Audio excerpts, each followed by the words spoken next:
Hey everyone, welcome to The Underswell. I'm Derek Sabori, and today we are here with a special episode, a new series that I'm going to roll out. This is a product review series. This is where we dive into products, get our hands on them, talk to you, share with you everything that we can learn about them, and ask the question, how sustainable is this product? Or, in this case, how eco is the Eco-True Saturate Stony by Volcom. It's part of their Volcom Stonies collection, and it's a board short, and I love board shorts. I wear board shorts a lot. I'm a surfer, and so let's dive in and get our hands on this product. So the very first thing I want to look at when we're looking at the Volcom Stony Saturate, as it's called, this is a 19-inch board short. So it's great. It's got a beautiful color, beautiful hand. It's what we're used to. This is a board short that's made out of polyester. And in fact, let's look at the care label and see exactly what it is. So one thing to keep in mind when we're talking about sustainability or asking the question of how sustainable is or how eco is the Volcom Eco-True board short is that we've got to look across the entire life cycle of things. We've got to think in life cycle thinking, right? And so that means we start asking questions at the cradle. So that is where things are born, raw materials, raw material extraction. In the case of products, apparel products, that means fiber to yarn, yarn to fabric. So we're gonna ask what type of fiber, where did it come from? Did they choose a more sustainable approach? What about processing? What about dyeing? What about printing and finishing the fabric? And then at tier 1, how was it cut and sewn? What about labor issues, wages, factory conditions, etc.? And then that product, that's the gate. It leaves there and goes over to the distribution center where offices, distribution, retail, they run all of their business. They ship the goods to you or to the retailer where you get them. You get those goods in your hand, and then we've got consumer use. How do you care for these products? How much do you wash them? How much water does it take? Do you have to dry them? Do you have to dry clean them? How much energy was involved? And then from there, what do you do with this product at its end of life? That's a big question as well. That's the grave, right? Where does this product go when it's done? So let's dive in and have a look. Okay, so when we dive in and we have a look at the raw materials here, the starting point of all products, we look and we can look at the care label, and this product is made with 69% polyester, 18% cotton, 7% hemp, and 6% elastane for stretch. Elastane is the same thing as spandex. So we've got a 69, 18, 7, 6 blend. So this is a hybrid product, right? There are a lot of fibers that went in here. So when we're looking at polyester, cotton, hemp, and elastane, we've got a blend of natural fibers blended with synthetic fibers. Those synthetic fibers are coming from finite resources, right? Those are basically plastic-based products. So what we're gonna ask, first of all, was that polyester from recycled sources? They get a good grade if it does. So when we dive in here and have a look, the first thing is we can look at the hang tag here, and they've got a Reprieve hang tag. Reprieve is great because, as they'll tell you, made with recycled plastic bottles. Reprieve is a leader in the apparel space. They're one of the best in terms of traceability and making sure that brands know that these products were actually post-consumer plastic bottles that made their way in there. And yeah, recycled fibers are better than virgin fibers, that's for sure. They have a lower footprint. But keep in mind, this is an open looped cycle, right? We're taking from another industry's waste and putting those products, that waste stream, is going into the apparel products instead of using post-consumer board short material. That would be ideal, and putting that into the product. But we'll give them a good mark for using the recycled plastic bottles rather than virgin fossil fuels or virgin plastic to fuel the polyester fiber, the polyester portion of it. Next in line, we've got cotton. So cotton, the better choice here would be either recycled or organic. Let's dive in and have a look. So according to the hang tag, according to the care label, it looks like the cotton is just virgin cotton. So cotton is a natural fiber, it's renewable, but if it's not certified as organic or even recycled, then we know cotton can have a lot of issues associated, possible soil degradation, possible eutrophication from the abundance of fertilizers and pesticides,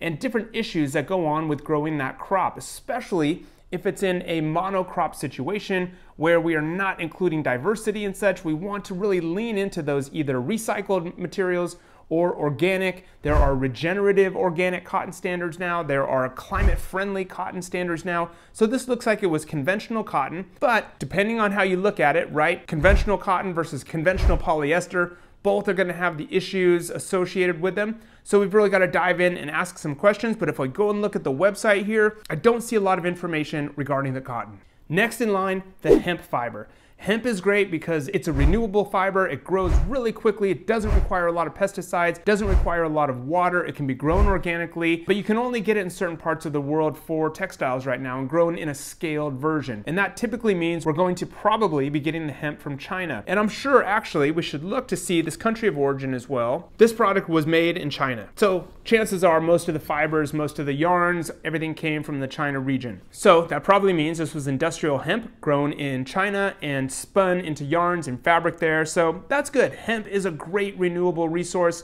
It's got a great story and it has a lot of potential in the apparel industry as well. So let's give them a good mark for that. When it comes to elastane or the stretch in there, of course, everybody loves stretch because it gives you that nice performance, that nice recovery in the fabric, but it's a synthetic fiber and it really actually is troublesome right now as the industry stands for recycling. So it makes this board short at the end of its life not very recyclable, so that's a mark against it. But right now we don't have a lot of workarounds. There are recycled elastane options out there, and we're moving into a space where there are more biosynthetics that will become available, but for the most part, you're going to just be finding mostly generic or virgin elastane in your products. When it comes to the color and print, if we look at it, you cannot tell by looking at a product how it was dyed or how it was printed or what chemicals went into the finish on here, or if there is a durable water repellency on here, a DWR, and what type of finish it is. So we would have to go to the website, look up this product, and kind of see what they have in store for us and what they're sharing with us. They do tell us on the hang tag here, on the Volcom Stonies hang tag,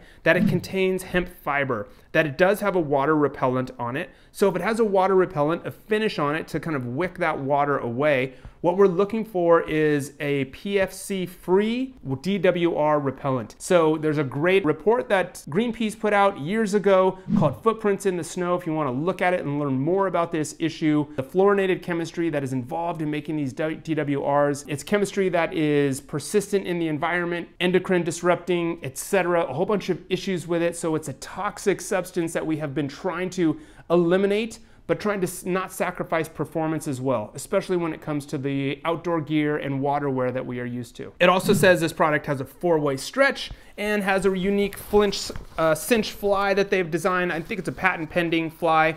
What I like about these board shorts is they've put a drawstring all the way around the waistband here, which is really cool. So you can cinch those up, so those are gonna stay nice and fitted on you regardless of whether you put on a few pounds or don't put on a few pounds, whatever it might be. Back pocket here with Velcro. So Velcro, another synthetic material here that would make for not so fun recycling, a post-consumer after the end of life here. But all in all, pretty standard board short here. You've got the Volcom label along the side here. You've got sort of what I like to think of as sort of a retro back pocket with a flap, which is cool.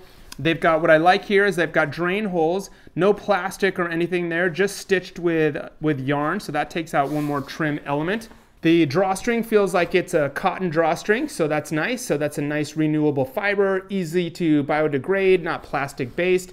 But there are some plastic grommets here where your drawstring goes through. So plastic on one side, metal on the other. So that'll inhibit recycling a little bit. These are the kind of things as we're recycling in the future in our circular economy, where we'll have to take those off, shred those out, and start to separate those so that we can get like materials into the right spot. So far we've looked at the raw materials, we've talked about the durable water repellency. This was probably sublimated fabric, which means there was some paper involved, some heat transfer, probably some chemical finishing. It's white on the inside, so the goods were left white, and then was probably that sublimation printing on it. Maybe it was digital printed. We won't know unless they tell us on the website. Once we move, then we've looked at the trims. Something to consider too on the cotton draw cord. They've got a little plastic tipping. You know, these things aren't that big, but if we're trying to move away from plastic, we can really start to consider where do we need plastic and where do we not. Once we get to the cutting and the sewing, this is called Tier 1. I know that Volcom has done a great job with Fair Labor Association accreditation. So you can be sure that wherever this garment was sewn, it was in a factory that was audited and reaches a certain standard that is acceptable by the Fair Labor Association.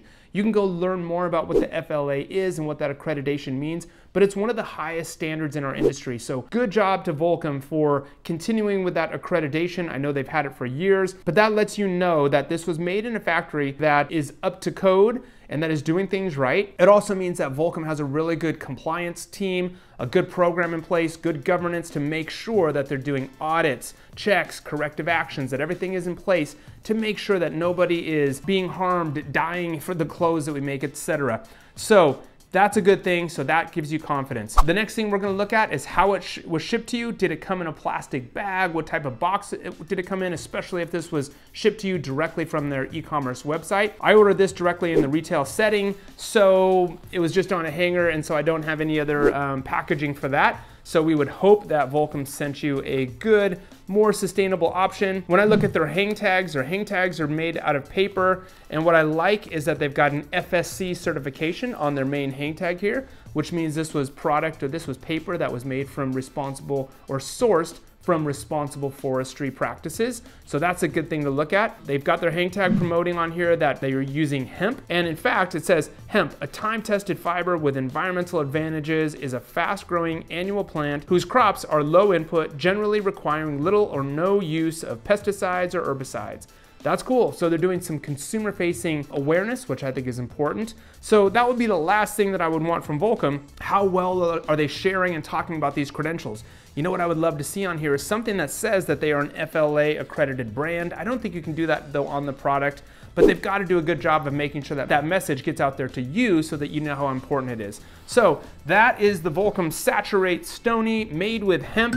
How eco is the Eco-True Volcom Stony? Well, if we look across the board from their inclusion of more sustainable fibers, hemp, the recycled plastic bottles, the Repreve fiber that they used in there, the chances are that they didn't dye the entire batch of fabric, that they used a sublimation or a digital printing process, probably conserved a lot of water and a lot of energy, that they are using FSC certified paper on their hang tags, that they are an FLA, that these were made in an FLA accredited factory, that they're doing some consumer facing messaging to you and sharing what they're doing.